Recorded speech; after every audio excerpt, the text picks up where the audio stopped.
जय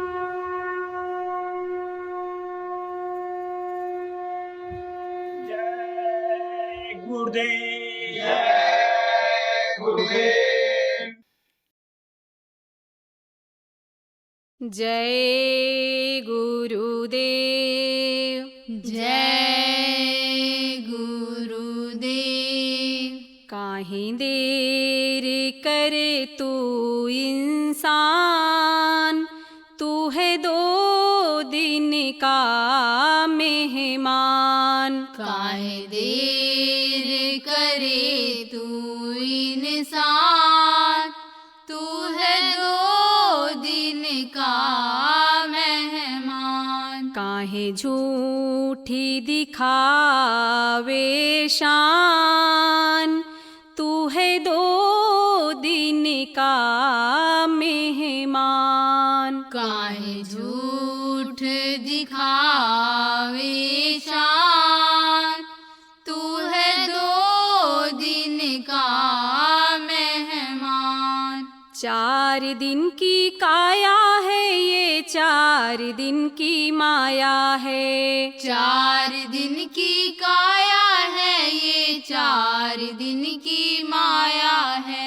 कोठी और बंगलों की 4 दिन की छाया है। कोठी और बंगलों की 4 दिन की छाया है।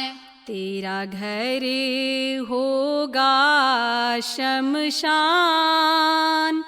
तू है 2 दिन का मेहमान। तेरा घर होगा शमशान, तू है 2 दिन का मेहमान। काहे देर करे तू इंसान, तू है 2 दिन का मेहमान। काहे देर करे तू इंसान, तू है 2 दिन का मेहमान।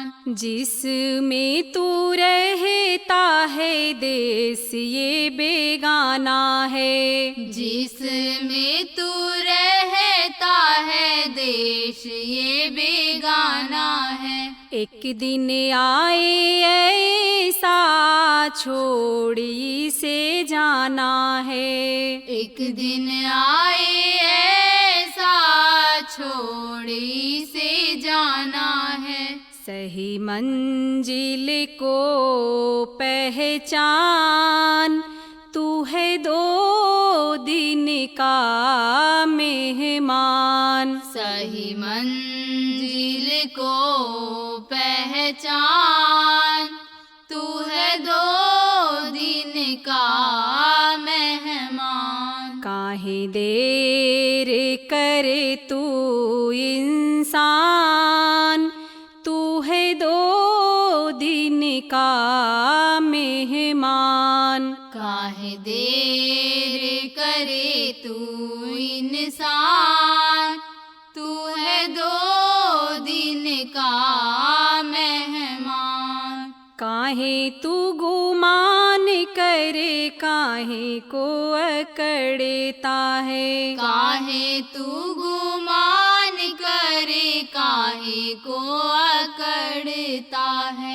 दूसरों से काहे तू यूं ही झगड़ता है। दूसरों से काहे तू यूं ही झगड़ता है।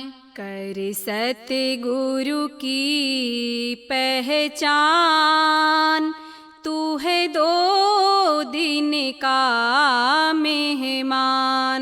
कर सतगुरु की पहचान, तू है 2 दिन का मेहमान। काहे देर करे तू इंसान, तू है 2 दिन का मेहमान। काहे देर करे तू इंसान, तू है 2 दिन का काहे झूठ दिखावे शान, तू है 2 दिन का मेहमान। काहे झूठ दिखावे शान, तू है 2 दिन का मेहमान। काहे देर करे तू इंसान, तू है 2 दिन का मेहमान। काहे देर करे तू इंसान, तू है 2 दिन का मेहमान। जय गुरुदेव। जय गुरुदेव।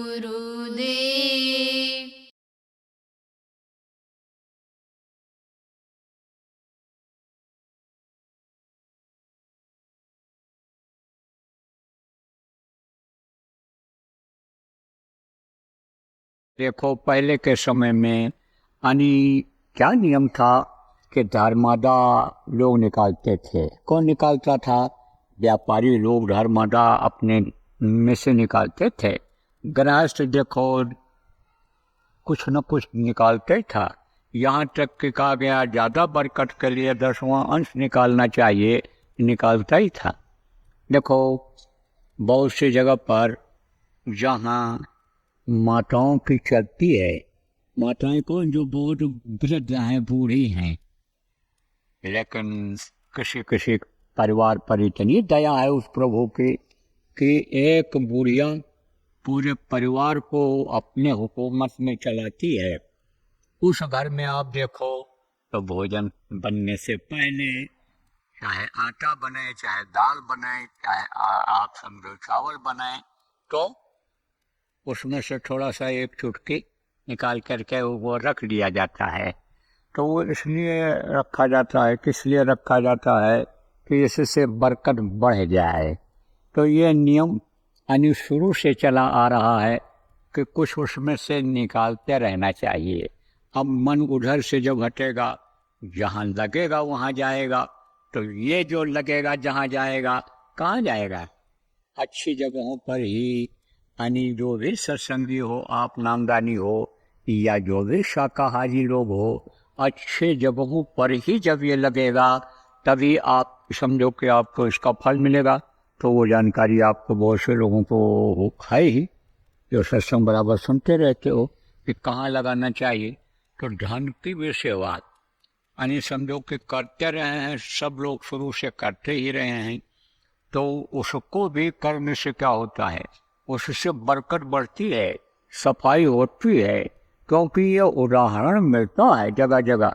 आप समझो कि किताबों में दृष्टांत लिखा हुआ है, दृष्टांत तमाम यानी बताए गए। जैसे राबया वगैरह का आपको सुनाया गया कि यानी समझो कि उसके यहाँ वो मेहमान आए थे, पड़ोसी ने रोटी भेजा था, तो 18 रोटी भेजा, तो उसने कहा कैसे यानी समझो यह 18 ही आई, 20 आना चाहिए, क्योंकि 2 रोटी बने बंदर को खिलाया उसको, तो उसकी रोटी यानी 2 दुहाई 20 होना चाहिए। तो विधान गलत है, या तो उसका या तो नौकरानी ने रोटी चुरा के खाया। आपको सुनाया गया दृष्टांत। तो 1 का 10 यानी लोगों को मिला, लेकिन किसके द्वारा मिला? भाव और भक्ति के द्वारा मिला। देखो, कहते हैं करा कराया सब गया, जब आया अहंकार। किसी को अहंकार आ गया, सब उसका सब चला जाता है, पावर खत्म हो जाती है। तो विष्णु भगवान के भगत थे कौन? नारद, जिनको भगवान कहा गया। वो संदेशा लेकर के जाते थे। कहाँ से? समृद्ध लोक से। कैसे ले जाते थे? घूमते रहते थे। आज की तरह से तो परेशानी थी नहीं। आज तो कोई किसी के यहाँ चला जाए तो घर में सब परेशान हैं। सबकी परेशानी अगर सुनने लग जाए तो आप समझो घंटों लग जाएगा, सुबह से शाम हो जाएगी, इतनी परेशानियां हैं। कारण क्या है कि लोग अपने कर्तव्य से अलग हो गए, जो फर्ज था उससे अलग हो गए, इंसानियत खत्म हो गई, हैवानियत आ गई। तो अब ये जो तकलीफ देने वाली चीज़ें हैं, उसको अपना लिया लोगों ने तो तकलीफ तो आनी ही आनी है। पहले ऐसा नहीं था, पहले नियम था, हर चीज़ का नियम का लोग पालन करते थे, चाहे घर का नियम हो, परिवार का नियम हो, समाज देश का नियम हो, प्रकृति भगवान का नियम हो, नियम का लोग पालन करते थे।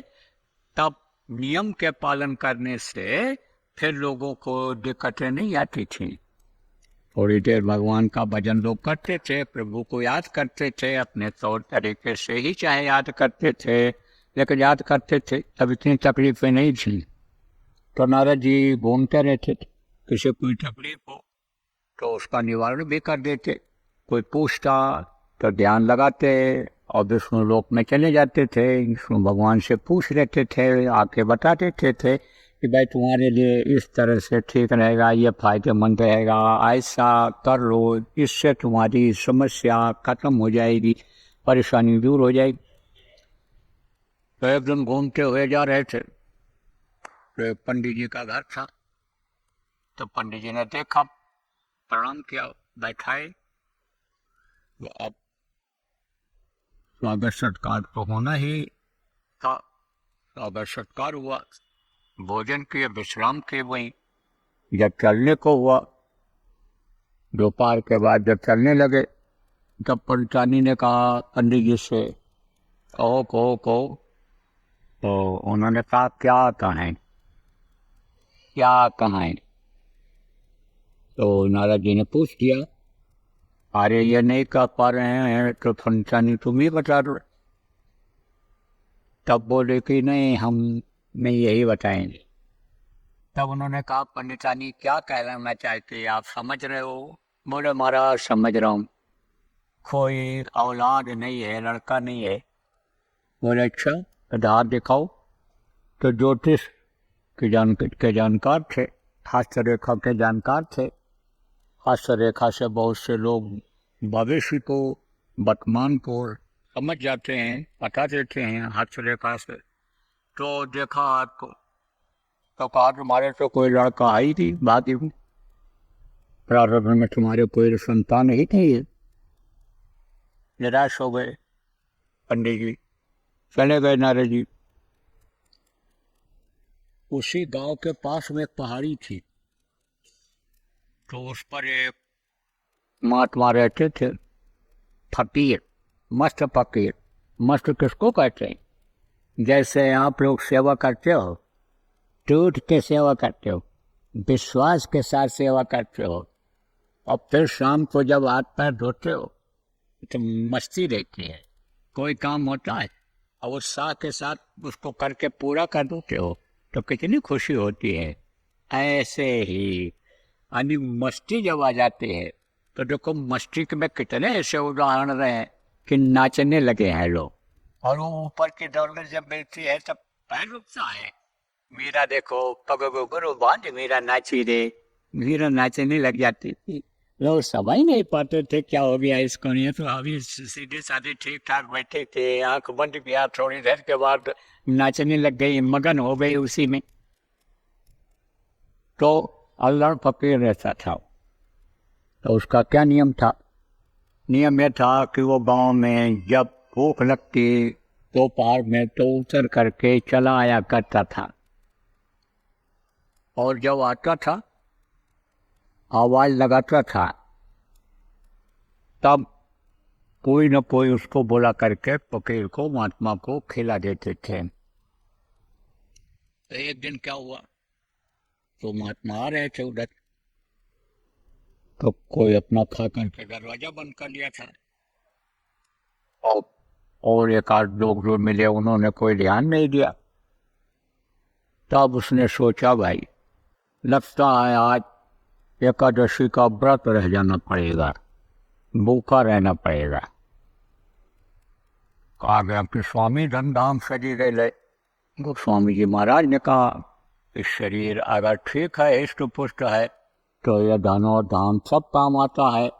धन माने ये रुपया पैसा संपत्ति, और धाम मतलब अपना धाम। धाम अपने चलो भाई, पराए देश नहीं फंसना, वो धाम भी मिल जाता है अपना, और धाम भी अच्छा लगता है।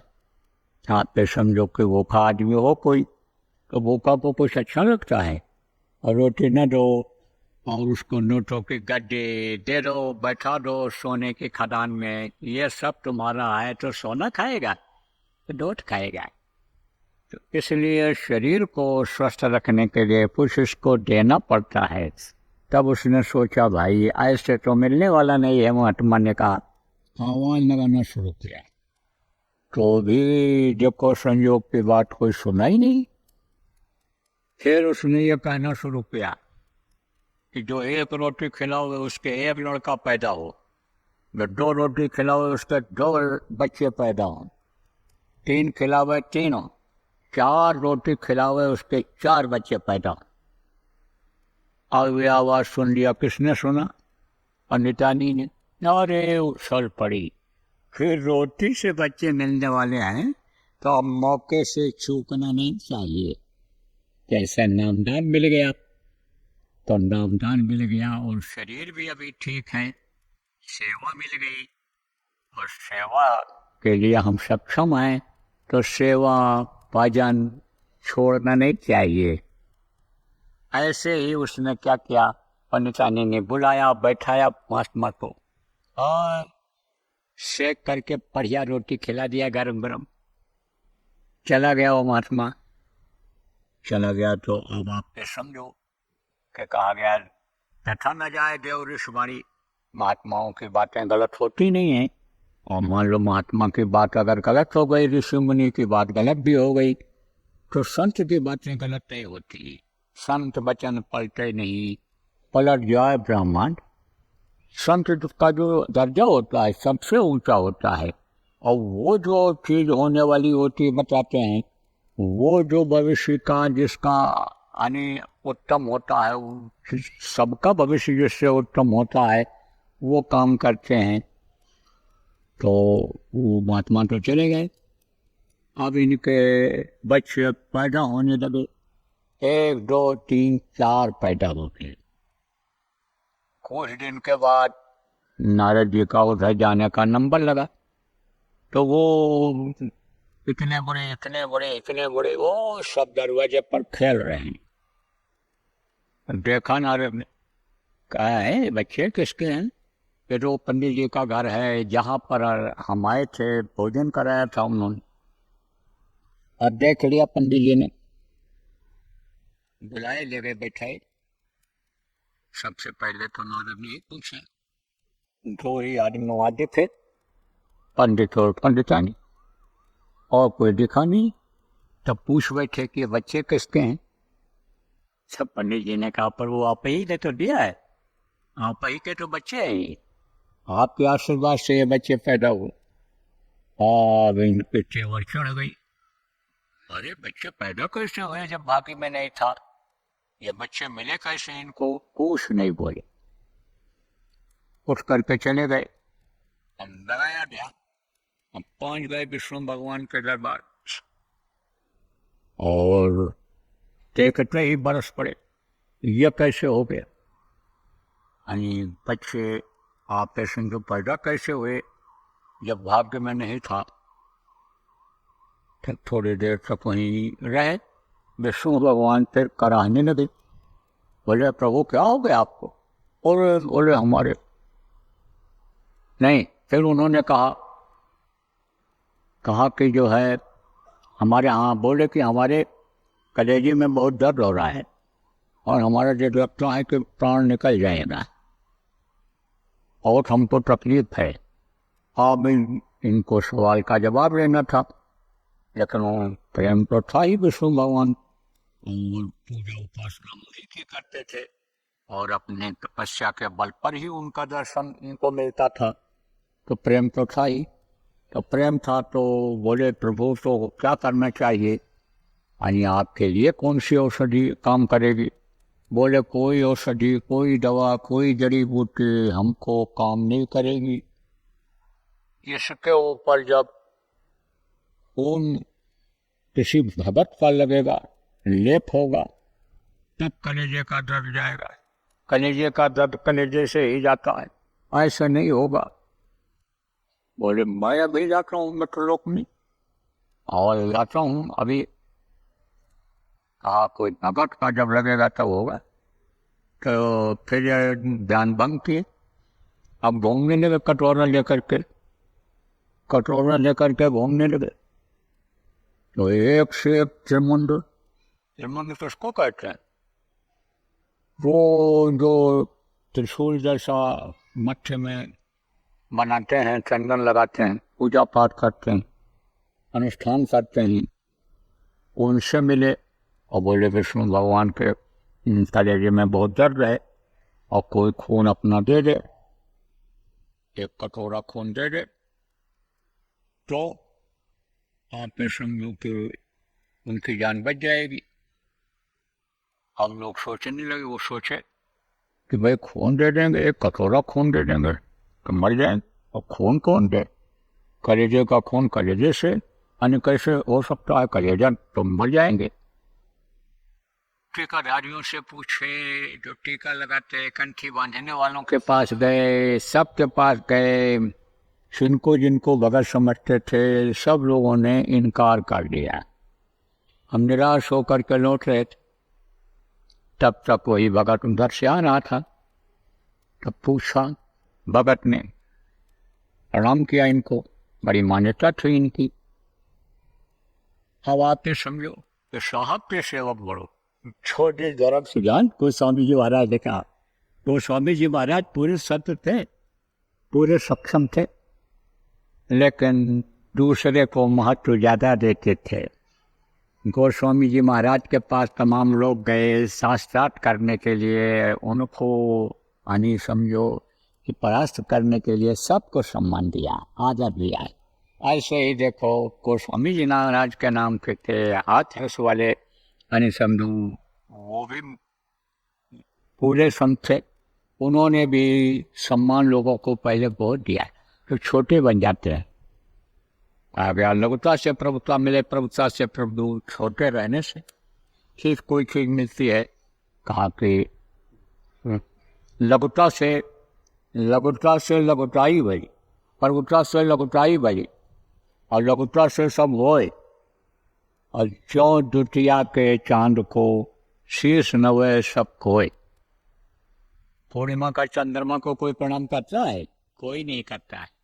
और द्वितीया का चंद्रमा जब निकलता है तब उसको प्रणाम करते हैं, इंतजार करते रहते हैं ये।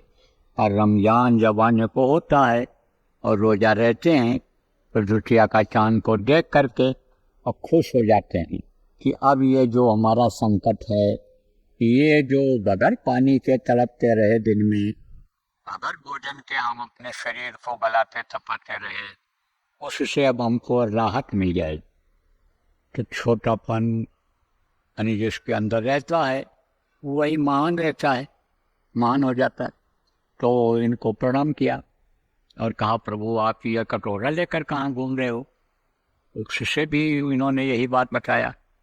कहा कि जो है प्रभु की तबीयत खराब है हमारे विष्णु भगवान की, और उन्होंने कहा है कि जो है खून दो दे। कहा अरे तो तबीयत खराब है तो जल्दी करो, जल्दी करो जल्दी। अब ये बताओ कहाँ का खून देना है? कलेजा को ठीक करने के लिए कलेजा देना है कि कलेजे का खून देना है, फिर कहाँ का खून देना है? अब इस सवाल का जवाब दे नहीं पाए। बोले ये तो मैं अभी पूछ के आपको बताऊंगा। मैं लगाए ध्यान, लगाए जब वहां पहुंचे, बोले कि कहाँ का खून आपको चाहिए? वो भगत कह रहा है। तो बोले नारद तुम भी तो अपने को भगत कहते हो? बोले हम तो आपके प्रभु भगत है ही। तो बोले भगत का खून हमको चाहिए था, और तुम अगर भगत होते तो तुम तो फौरन कहते लो हम देते हैं खून आपको। आप इधर कटोरा लेकर घूमते रहे तो आप भगत हो कि वो भगत है? उसके कहने से बच्चे पैदा हुए, उसके प्रताप से बच्चे पैदा हुए। अब तुम्हारी शंका का समाधान हुआ कि नहीं हुआ? तब फिर चरणों पर गिर पड़े और पश्चाताप किया, अपने गलती की माफी मांगे। बोले प्रभु आपकी लीला एक हमारी समझ में नहीं आई, और हम अभी अच्छे कच्चे हैं, हमको जब आप ही पक्का बनाओगे तो पक्का हो पाएंगे। फिर ये सरेंडर की तो भक्ति बड़ी चीज होती है, लेकिन भक्ति कब जगती है? जब यह मन भक्ति की तरफ लगता है, और नए मन जब इधर उधर लगा रहता है, तब भक्ति नहीं जगती है। तो मन की सेवा क्या है कि जहाँ अच्छी बात मिले, जहाँ सत्संग मिले, जहाँ प्रभु की चर्चा हो, जहाँ गुरु का महत्व बताया जाए, जहाँ नाम का महत्व बताया जाए, वहाँ शरीफ हुआ जाए और सुना जाए, और सुन करके उसको ग्रहण किया जाए, मन को उसमें लगाया जाए। जब विश्वास हो जाए तब फिर उस काम में लग जाना चाहिए। तो मन की सेवा है। जीवात्मा की सेवा क्या है? यही जो शब्द पकड़ना है जीवात्मा को। आप ये समझो, जो उतर रहा है 2400 घंटे, ये आयतें जो उतर रही हैं, उससे यानी जीवात्मा को जोड़ना है, शब्द से जोड़ना है। जोड़ो रे बसुरत शब्द से, यानी उस शब्द से सुसुरत को जोड़ना है। जब ये उससे जुड़ेगी तब जो कहा गया, सूरत तो महादुखी हमदानी, इसका दुख तब दूर होगा। हमने तो इस दुनिया संसार में और कोई उपाय है नहीं कि जीवात्मा का दुख दूर हो, और जीवात्मा ये प्रमुख है। अगर इस शरीर में बन रही है जीवात्मा दुखी रहेगी, तो बराबर शरीर दुखी रहेगा, बराबर मन भी ये समझो कि भरमाता रहेगा, फंसाता रहेगा, बराबर सबका हमला होता रहेगा, चाहे काल हो, चाहे माया हो, और चाहे ये अन्य जो शक्तियां हैं, इनका सब पर हमला होता रहेगा।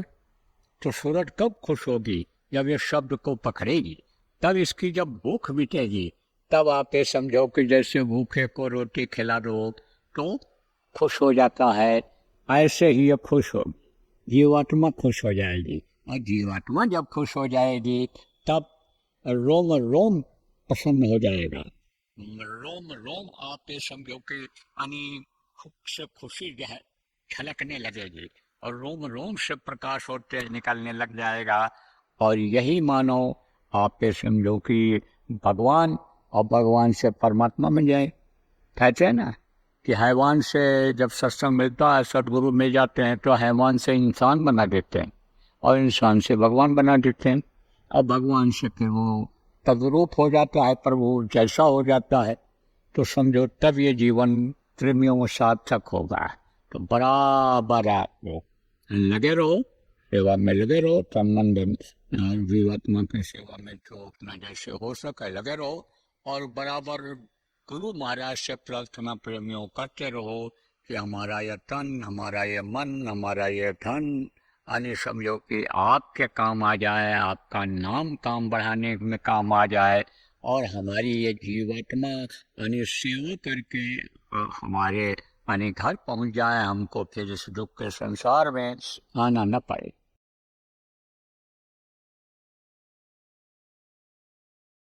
योजना जो भी बनाए हो, इसको लागू करो, इसको बढ़ाओ, और एक धार्मिक वातावरण तैयार कर दो, आध्यात्मिक वातावरण तैयार कर दो, शाकाहारी नशामुक्त बना दो लोगों को, आप समझो चरित्रवान लोगों को बना दो।